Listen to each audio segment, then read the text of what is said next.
घूल एक ऐसे शैतान जो कि रहते हैं गंदी जगहों पे।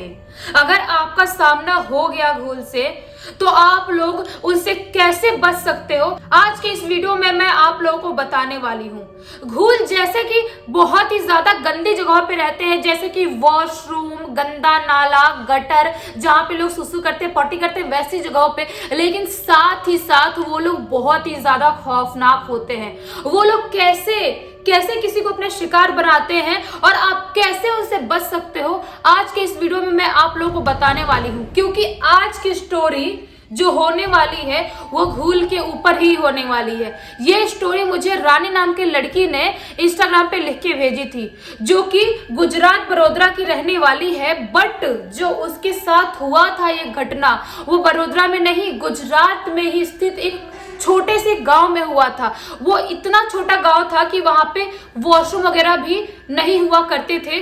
और उसके साथ ये जो घटना घटी थी 2019 में घटी थी। आखिर क्या हुआ था रानी के साथ, मैं आप लोगों को सब कुछ बताने वाली हूँ। उससे पहले मैं आप लोगों को बता देती हूँ, अगर आप लोग जानना चाहते हो कि जिन कितने प्रकार के होते हैं, वो कैसे लोगों को अपना शिकार बनाते हैं और कैसे अगर आप उनके एक बार शिकार बन गए तो जिंदगी भर नहीं निकल सकते उनके चंगुल से। क्योंकि ये जो घूल भी होते हैं ना, वो भी जिन के लेवल तक के ही होते हैं। वो जिन के टाइप्स में नहीं आते, बट उनके लेवल तक के ही होते हैं। अगर आप लोगों को जानना है तो कमेंट बॉक्स में बताना, कल का मेरा वीडियो जिन के ऊपर ही बना दूंगी। तो सबसे पहले हम स्टार्ट करते हैं इस स्टोरी को। ये जो घटना घटी थी अजवा नाम के गांव में घटी थी 2019 में। अजवा गुजरात में स्थित एक छोटा सा गांव है। ये प्रॉपर गांव है। एक जैसे गांव होते हैं, जंगल होता है, वहां पे कम घर होते हैं, वैसा जैसा कि उस लड़की ने लिखा है मैं बता रही हूँ। फिर से कोई कमेंट में ना बोलने लगे कि अजवा कोई गांव नहीं है, क्योंकि जो लोग लिखते हैं हम वही वीडियोस में दिखाते हैं और वही बताते हैं। तो एक्चुअली हुआ क्या था, मैं आप लोगों को स्टार्टिंग बताती हूँ। 2019 की बात है, गर्मियों की छुट्टी पड़ी हुई थी। रानी की उम्र अभी 18 साल है, जब 2019 में वो और छोटी थी। तो इसके घर वाले डिसाइड करते हैं, इसकी मम्मी पापा भाई बहन और ये लोग, कि हम लोग मामा के घर चलते हैं। गर्मियों की छुट्टी में बहुत लोग अपने मामा घर जाना पसंद होता है, तो ये लोग भी सोचते हैं हम लोग मामा घर अजवा जाते हैं। अजवा के लिए ये लोग सुबह सुबह निकल जाते हैं बड़ोदरा से, और ये लोग दोपहर तक उस गांव में पहुंच जाते हैं। दोपहर में पहुंचते हैं, बहुत सारी बातें करते हैं मामा मामी नानी से, और बहुत सारा खाना वाना खाते हैं। और अब वक्त आता है रात का। रात हो जाता है, सब लोग खाना वाना खा के अपने घर में अपने अपने रूम में जाके सो जाते हैं। कुछ लोग आंगन में सोते थे, कुछ लोग रूम में सोते थे। वो प्रॉपर एक गांव था, इसलिए गांव जैसा ही माहौल था। लेकिन वहां की बात एक और थी कि वहां पे ना वॉशरूम नहीं हुआ करता था वो टाइम पे। अभी वहां पे वॉशरूम है उसके गांव में, उसके घर पे, लेकिन वो टाइम पे बहुत ही कम लोगों घर में वॉशरूम हुआ करता था। तो जिसको भी वॉशरूम जाना है वो बाहर अपने घर के पीछे वाले इलाके में, या तो बाहर, और बहुत सारा जंगली इलाका है, तो वहां पे कहीं पर भी वॉशरूम करने के लिए जा सकते थे। तो क्या होता है कि जब रात में रानी सो रही होती है तो रात के 3 बजे इसको वॉशरूम आती है। ये सोचती है कि यार इतने रात में वॉशरूम जाना है और बाथरूम है नहीं अंदर घर में, मुझे घर के पीछे वाले इलाके में जाना पड़ेगा, तो क्या करूं। लेकिन अभी आई है तो जाना तो पड़ेगा ही। तो वो रात के 3 बज रहे थे, सोचती है मैं किसी को उठा लेती हूँ। अगर मैं नहीं उठाऊंगी तो फिर मुझे शायद डर लगेगा, या अंधेरा भी है थोड़ा सा, लाइट भी उतनी ज्यादा उधर नहीं जा रही है। तो वो अपना मोबाइल का टॉर्च ऑन करती है और सोचती है मैं किसी को उठाऊं नहीं उठाऊं। बाकी सब लोग एकदम गहरी नींद में सो रहे थे, उसके मम्मी पापा मामा मामी नाना सब नानी सब सो रहे थे। सोचती है अगर किसी को उठाती हूँ तो उनका नींद डिस्टर्ब होगा, और वॉशरूम में तो जाना है, एक काम करती हूँ मैं अकेले चली जाती हूँ। वो उठती है, अपने मोबाइल का फ्लैश लाइट ऑन करती है और अपने आंगन से गुजरते हुए अपने घर का जो उसका बाहरी हिस्सा था, पीछे वाला हिस्सा था, वहां पे वॉशरूम के लिए चली जाती है। और जो उसके घर के पीछे वाला हिस्सा था उसके बाहर ना थोड़ा जंगल टाइप का था, और उसके पीछे 5-6 घर थे, लेकिन थोड़े दूर दूर पे, जैसे कि गांव में दूर दूर घर होते हैं उस टाइप के घर थे। तो वो वहां पे उसको डर भी लग रहा था कि कोई भी नहीं है, एक कुत्ता तक नहीं है जो भौंकने वाला, एकदम अंधेरा सुनसान, कीड़ों की आवाज भी इतने जोर जोर से आ रही है और एकदम अंधेरा है। लेकिन कैसे भी वो वहां पे वॉशरूम अपना करती है और उसके बाद वहां से वापस आने लगती है। जब वो वापस आ ही रही थी, उसके घर के पीछे वाला जो एरिया था जहां से वॉशरूम गई थी, उधर ही एक वो था, हैंडपंप था। तो हैंडपंप पे देखती है कि मेरी मामी हाथ धो रही है। वो सोचती है कि मामी हाथ क्यों धो रही है, मैं इधर वॉशरूम आई थी जिधर सब लोग वॉशरूम जाते हैं, वॉशरूम तो गई नहीं थी वो, अगर आई होती तो मुझे दिखती, तो बिना मतलब हाथ क्यों धो रही है। एक काम करती हूँ, मैं मामी से पूछती हूँ कि क्या मतलब हाथ क्यों धो रहे हो आप, और शायद मैं बात करूंगी जो मुझे डर लग रहा है वो डर लगना भी थोड़ा कम हो जाएगा। तो अपनी मामी से जाती है और पूछती है कि मामी आप हाथ क्यों धो रहे हो, वो वॉशरूम भी नहीं गए थे आप। तो मामी जो ऐसे हाथ धो रही थी ऐसे करके, वो ऐसे नजर उठा के देखती है, और जो वो देखती है ना, एकदम गुस्से वाली शक्ल थी और बहुत ही ज्यादा खौफनाक दिखाई दे रही थी। थोड़ी सी रानी डर जाती है कि मामी मुझे ऐसा क्यों देख रही है, मामी तो मुझसे बहुत प्यार करती है, आज तक मुझसे कभी ऊंची आवाज में बात नहीं की, और ऐसा क्यों देख रही है, उसको कुछ भी समझ में नहीं आता है। तो वो सोचती है कि एक काम करती हूँ, मैं चली जाती हूँ, जाने दो, हाथ धो रही है जो भी कर रही है अपना खुद आ जाएगी, हो सकता है नींद में होगी इसलिए ऐसा एक्सप्रेशन दे रही थी। वो आंगन में आती है और 10-15 मिनट तक वेट करने लगती है कि मामी अब आएगी अब आएगी, तो मामी के साथ मैं चली जाऊंगी सोने के लिए। 10-15 मिनट हो गए, 20 मिनट हो गए, 25 मिनट हो गए वेट करते करते उसके, लेकिन मामी आंगन में नहीं आई।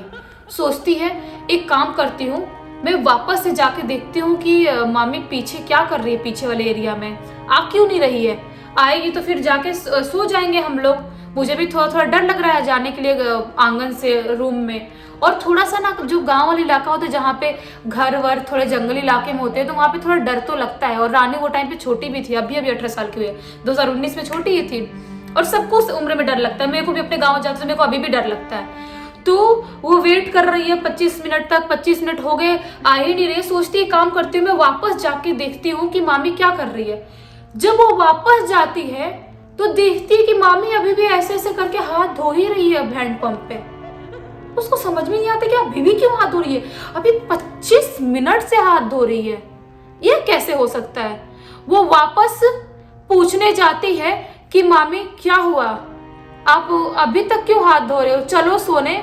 तो जो मामी ऐसे शक्ल करके हाथ धो रही थी ना, ऐसे हाथ नीचे मुंह करके ऐसे मुंह ऊपर उठाती है, और मामी की जो शक्ल थी वो बहुत ही ज्यादा गंदी दिखाई दे रही थी। ऐसा लग रहा था कि पूरा शक्ल जो पूरा फेस है वो पिघल के नीचे गिर रहा है।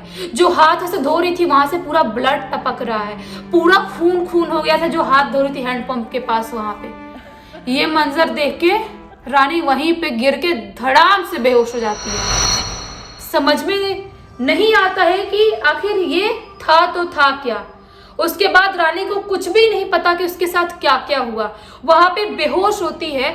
जब उसकी आंख खुलती है तो सुबह के 11-12 बज रहे थे, और देखती है कि मेरे मम्मी पापा, मेरा भाई, मामा मामी, नानी सब लोग ऐसे खड़े हैं और मेरे पास बैठे हैं। उसको समझ में नहीं आता है कि ऐसे सब लोग मेरे पास है और दिन हो गया। मैं रात में, उसको याद तो सब आ जाता है, फ्लैशबैक में सब याद आता है कि रात में मेरे साथ ये सब चीजें हुई थी। वो जोर जोर से रोने लगती है, और अपने नानी और मामी सब लोग पूछते हैं क्या हुआ, तो सबको बताती है कि मैंने रात में ऐसा ऐसा मंजर देखा कि मामी हाथ धो रही है, और जब शक्ल उठाई तो ऐसी चीजें हुई थी। बाकी सब लोग बहुत ज्यादा घबरा जाते हैं, क्योंकि उस गांव में आए दिन ऐसी चीजें हो रही थी, या गांव में ऐसी चीजें होती भी हैं, बहुत लोग साथ होती है गांव में ऐसी चीजें।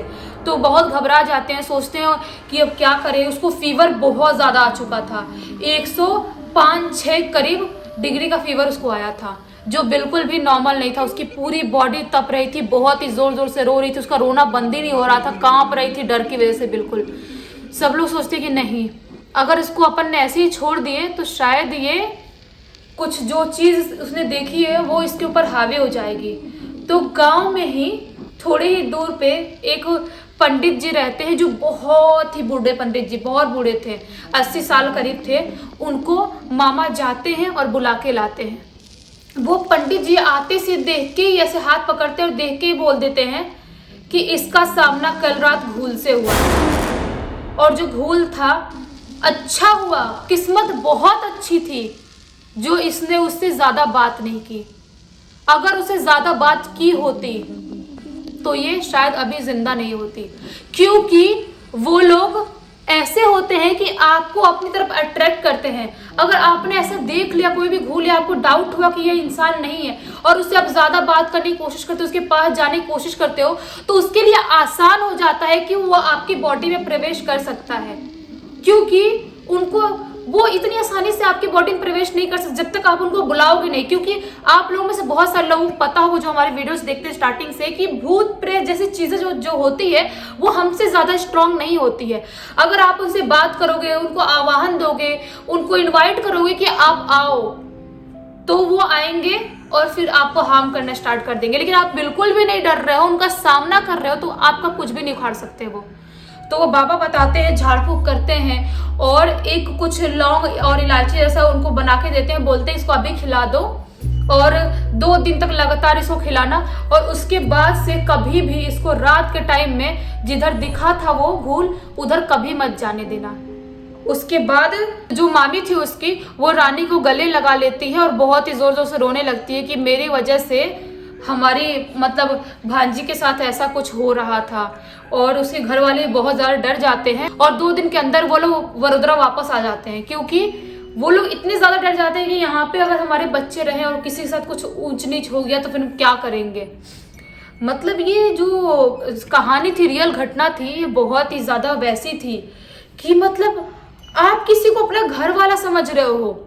मान लो आप यहाँ पे बैठे हो मेरे साथ और आप मुझसे बात कर रहे हो और आपको पता चलता है 5-10 मिनट के अंदर कि ये मैं नहीं हूँ, ये कोई शैतान है, तो सोचो आपके ऊपर क्या बीतेगी। जैसा कि रानी के ऊपर बीता था, वो आज तक उस वाकया को भूल नहीं पाई है।